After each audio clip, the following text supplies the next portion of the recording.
Not the news we wanted to deliver on this Halloween. As we say, happy Halloween to you in this emergency version of the Texas Rangers podcast. John Radigan, Jeff Wilson here, just been working this story for weeks, did a fantastic job of getting this information and then confirming it through the Texas Rangers. Mike Maddox will not return as the pitching coach of the Texas Rangers.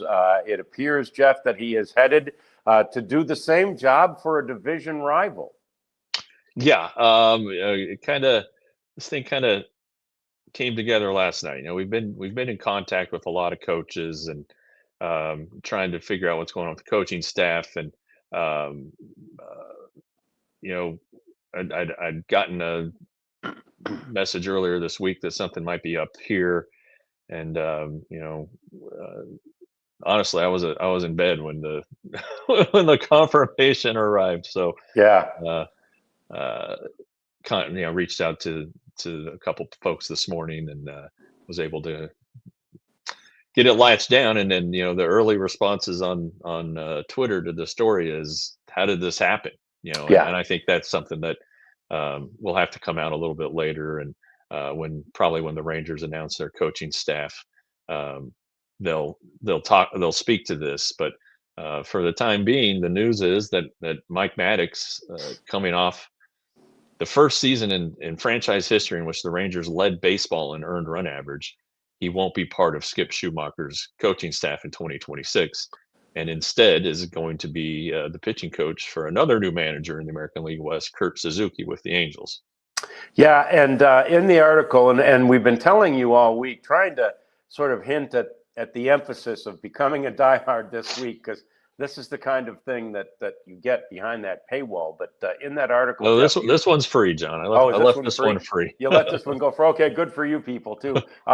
In the article, Jeff, you said something to the effect of that the Rangers didn't make an offer until after, and this was from a source, but that until after the Angels had. Did I read that correctly? Yeah. The coaches, everybody, major league contracts for personnel, whether it's coaching or players, run through October 31st. Yes. And with the coaches, so if a team is interested in one of the coaches before October 31st, they have to call and ask for permission to speak to the coach. They have to get permission from the club. Right. And the Rangers granted the permission when the Angels called. And so that's kind of where it started. And then, yes, the Rangers said that they did make an offer to Mike, and it was I don't know how, something was awry at that point. And because the source had told me that the sides had talked shortly after the press conference, and everything was kind of moving toward a reunion, let's say, and it didn't happen. Yeah, and I think just from a human nature standpoint, Jeff, right? If I'm in Mike Maddox's situation, and I know, because I've talked to them, that the Rangers are interested, and we're probably going to be able to do a deal. But then they grant permission for me to talk to another team. That might be all I need to know. Like, I don't know how. I mean, if Team A really wants me, I don't know that they're going to give another team permission to talk to me about the same job. Certainly they would if the Angels had called and said, we want you to be manager. But right. When the Angels call and say, can we talk to your pitching coach about being a pitching coach? And so if you're the pitching coach, you kind of go, well, if they gave permission, I guess maybe that means I'm not in as good a standing as I thought I was here. Yeah. And, and when we spoke to Skip Schumacher after his press conference, he recognized the urgency and respected the process, that coaches who weren't going to return needed the opportunity to have time to interview for what are now a diminishing number of job openings in baseball. with all these managers who have been hired and put in place.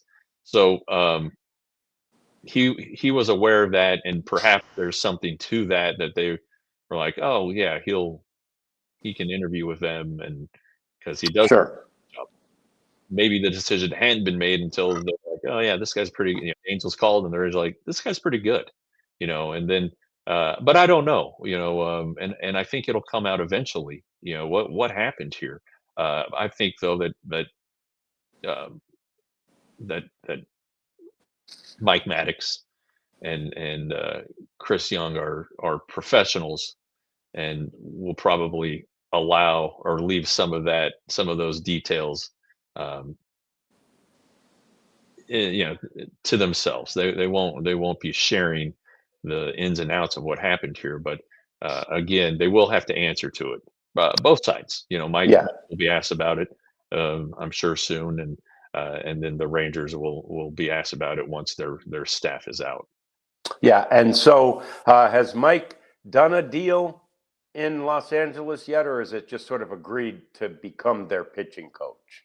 Yeah, I think it's a done deal. Um,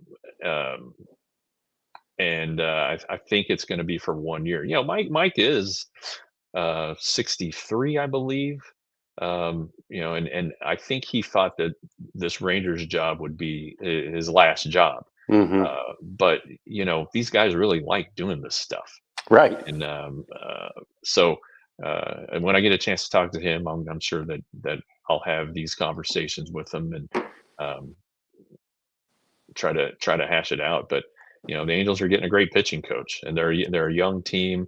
They have Suzuki, who's a veteran, Soriano, who has just unbelievable stuff, but at times has had trouble harnessing it. They have some young pitchers um, who are in their organization, and you know when it comes down to it, these guys are coaches too, and they like to coach. They like to Yep. pass along the things that they've been taught and learned. And the Rangers, meanwhile, you know, they're probably going to be fine. Of Uh, course. there will be some changes, but they're headed by Evaldi and Degrom. All right, they're pretty good. Yeah. they Yeah. they know they know when they're not right and what needs to be fixed. They obviously appreciated Mike Maddox and the way he coached them and his philosophy for pitching, which includes stellar defense. And those two guys are standing on first base almost on everything, ground ball to the second baseman or to the first baseman. Yeah. These guys buy into a lot of the things that Mike Maddox preaches.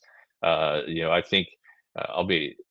I think if people are worried about Jack Leiter, Jordan Teagues, we think is still going to be on staff, and Jordan Teagues worked with Jack extensively um, in the minor leagues, including that period in 2023 when the Rangers took Jack out of competition and really focused, redirected his career and his mechanics. So if Teagues is around, that's a good sign for Jack.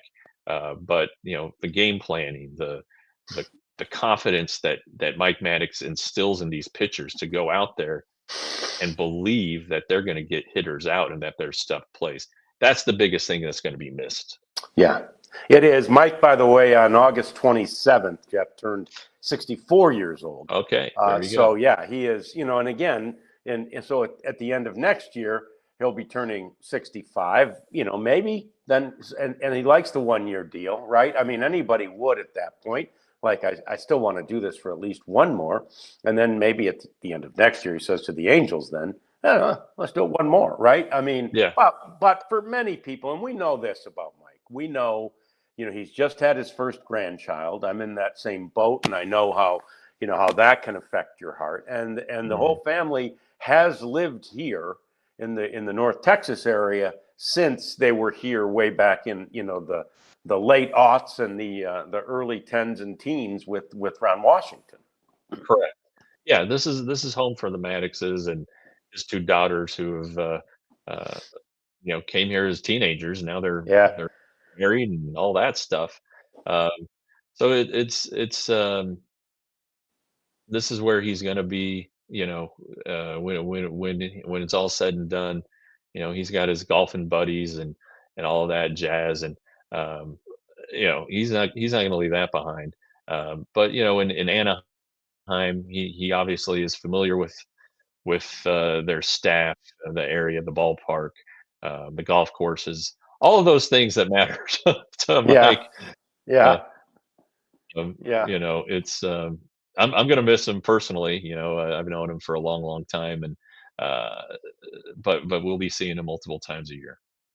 Yeah, there's no doubt that it's a difficult loss for the team, and like you say, Jeff, especially for those of us who've been around him since.